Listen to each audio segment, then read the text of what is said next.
बिस्मिल्लाहिर्रहमानिर्रहीम। Welcome back to FX Gold Predictions. आज की वीडियो बहुत अहम होने वाली है। क्या गोल्ड XUUSD 29 जुलाई को क्या अपना जो लोएस्ट है वो मुकाम पूरा कर चुका है? अगर वो बाय की तरफ जा रहा है तो कौन सा टर्निंग पॉइंट है जहां पे क्रॉस होने के बाद हम इसको प्रॉपर बाय की तरफ देखेंगे? और अगर सेल करना चाहते हैं तो इसके सेल के बेस्ट लेवल्स क्या हैं? अगर जोन ट्रेडिंग करना चाहते हैं, अगर आप सीखना चाहते हैं, प्रैक्टिस करना चाहते हैं, इस फेज में आना चाहते हैं तो ये वीडियो आपके लिए अहम वीडियोज़ है। इसके साथ साथ आप हमारी व्हाट्सएप कम्युनिटी का भी हिस्सा बन सकते हैं। व्हाट्सएप प्रीमियर ग्रुप के लिए ज्वाइनिंग के लिए कोई फीस नहीं है। सिंपली आपने डिस्क्रिप्शन में जाएँ, वहाँ से जाके एक्सनेक्स के अकाउंट या कोई भी मतलूबा ब्रोकर को सिलेक्ट करें, अपना अकाउंट क्रिएट करें, डिपॉजिट करें और आप हमारी कम्युनिटी का हिस्सा बन सकते हैं, जहाँ पर ट्रेड विद रीजंस दी जाती है, ट्रेड विद एजुकेशन दी जाती है। Trade with reasons, trade with education के कहाँ पे अगर हम सेल करवा रहे हैं, सेल की वजह क्या है, और अगर बाय करवा रहे हैं तो बाय की वजह क्या है। आप हमें ज्वाइन करके अपनी ट्रेडिंग जर्नी को चार चांद लगा सकते हैं। बढ़ते हैं आज के न्यूज़ के चार्ट की तरफ कि आज का न्यूज़ का चार्ट हमें क्या कह रहा है। लीजिएगा, एक्सनेक्स के हम टर्मिनल पे आ चुके हैं और 29 जनवरी को आज यहाँ पे मकामी दुबई के टाइम के मुताबिक 6 बजे हाईली इम्पैक्ट की न्यूज़ है और ये न्यूज़ टाइम नोट कर लीजिएगा, खासा हलचल मचाती है। बढ़ते हैं अपने डेली के चार्ट की तरफ कि हमारा डेली का चार्ट क्या कह रहा है। और डेली के चार्ट की तरफ अगर हम आए तो यहाँ पे देखिएगा कि 9 पीरियड्स की लाइन फ्लैट हो गई है, 26 पीरियड्स की लाइन रुख ऊपर की तरफ की है, स्पैन ए ऊपर की तरफ है, यानी प्राइस इस सॉलिड कलर्स के अंदर है और सॉलिड कलर्स का फिनोमेना है कि प्राइस को अपने अंदर से बाहर निकलने नहीं देता। अब प्राइस को क्या करें? अगर प्राइस ऊपर जाएगी तो कहाँ तक हम इसको बाय की तरफ देखेंगे? अगर हम अपने लैगिंग इंडिकेटर को, जो चीकू स्पैन है, उसको देखें तो यहाँ पे देखिएगा ये चीकू स्पैन भी 9 और 26 पीरियड्स की लाइन के दरमियान उलझा हुआ है और जब अगर कैंडल को क्लोज करके क्लियरली नीचे क्लोज करे तो फिर सेल की तरफ देखेंगे। मगर अभी जो लग रहा है, अभी मार्केट आपको उलझाने का शिकार लग रही है, मार्केट अप डाउन कर रही है और कोई भी क्लियर सिचुएशन नहीं है। इसके लिए अगर हम H4 के टाइम फ्रेम पे चलें तो H4 का टाइम फ्रेम क्या कह रहा है? तो यहाँ पे देखिए H4 का टाइम फ्रेम ने यहाँ पे कंसोलिडेशन कंप्लीट की है।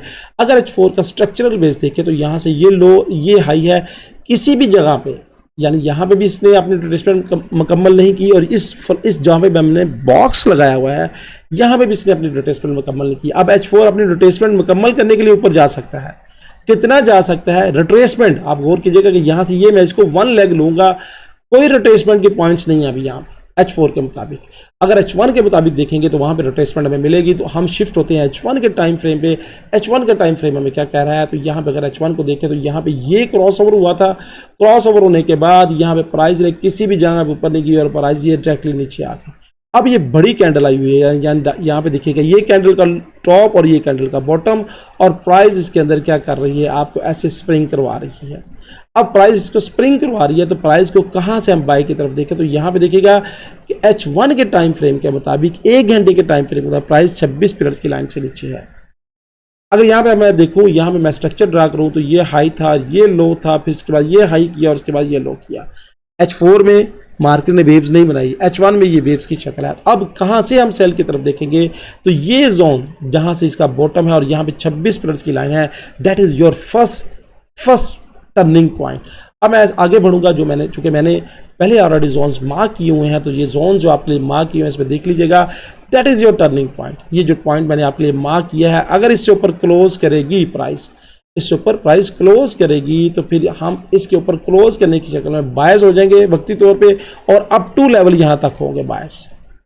अगर क्लोज करेगी that is your turning point, यानी 2321 या 2322, that is your turning point. इस बात को आपने नोट करना है। इससे ऊपर क्लोज होने की शक्ल में बाय की तरफ देखेंगे क्योंकि प्राइस 26 पीरियड्स की लाइन से ऊपर क्रॉस कर चुकी है। उसके बाद अगर इससे ऊपर जाती है तो फिर मेरे पास 3365 है। मैं अगर क्लियरली अगर थोड़ा सा इसको इंडिकेटर ऑफ कर दूं तो क्लियरली लेके आऊं तो क्लियरली देखिएगा कि ये एक सेटअप है। अब इस सेटअप को जरूर गौर कीजिएगा कि ये हाई था, ये लो था, फिर ये हाई था, फिर ये लो था। जो मेरे स्टूडेंट्स हैं उनको पता है कि कहाँ पे, तो यहाँ पे अब फर्स्ट रिजेक्शन का एरिया और सेकंड रिजेक्शन का एरिया, और अगर प्राइस ने H1 के टाइम फ्रेम के मुताबिक इस एरिया को ब्रेक कर दिया तो फिर क्या करेंगे? ब्रेक करने की शक्ल में प्राइस को क्या करेंगे?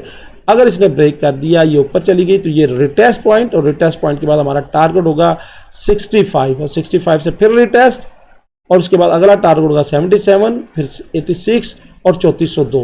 यानी ये सारे जो एरिया है इसको आपने नोट कर लीजिएगा, 3402, 3386, 86, 77 और 65।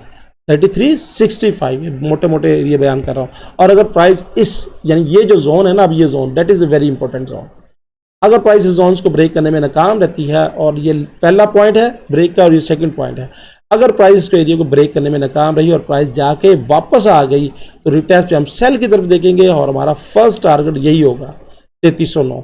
उसके बाद अगला टारगेट फिर यहाँ पे नहीं हम ठहरेंगे, मेरा अगला टारगेट 95 होगा 3295, उसके बाद 3282 और 3263।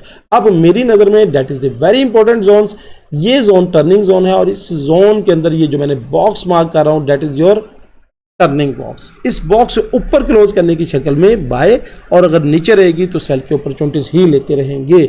ये थी मेरी फोरकास्ट, ये थी मेरा एनालिटिक। उम्मीद है कि बहुत कुछ सीखने को समझने को मिला होगा, क्योंकि वेव्स की शक्ल भी मैंने आपको बयान कर दी कि वेव्स कैसे बनती है, और उसके बाद मार्केट का स्ट्रक्चर भी बता रहा हूँ कि मार्केट का स्ट्रक्चर क्या है।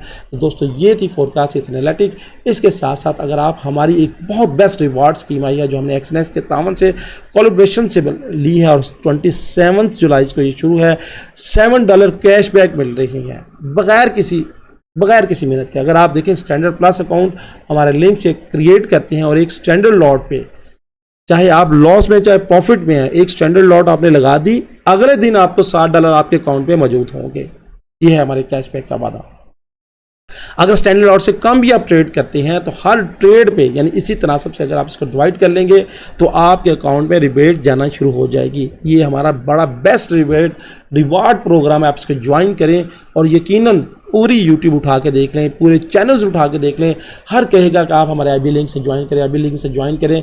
कोई भी इस तरह की रिबेट आपके लिए अप्रूव नहीं कराई जो हमने आपके लिए अप्रूव करा ली है एक्सनेक्स से। यानी अगर आप स्टैंडर्ड प्लस अकाउंट ओपन करते हैं, हर स्टैंडर्ड लॉट पे $60 आपको मिलेंगे। और अगर आप मज़ीद तफसीलात जानना चाहते हैं तो हमारे इस व्हाट्सएप नंबर पे हमारे साथ कांटेक्ट करें।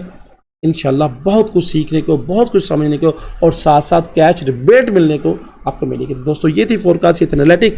आपके कमेंट्स क्या है, आप मार्केट को किस तरफ देख रहे हैं, आपकी राय क्या है, और क्या ये रिबेट आपके लिए हेल्पफुल होगी? कमेंट्स का ज़रूर इज़हार कीजिएगा। अल्लाह हाफिज़।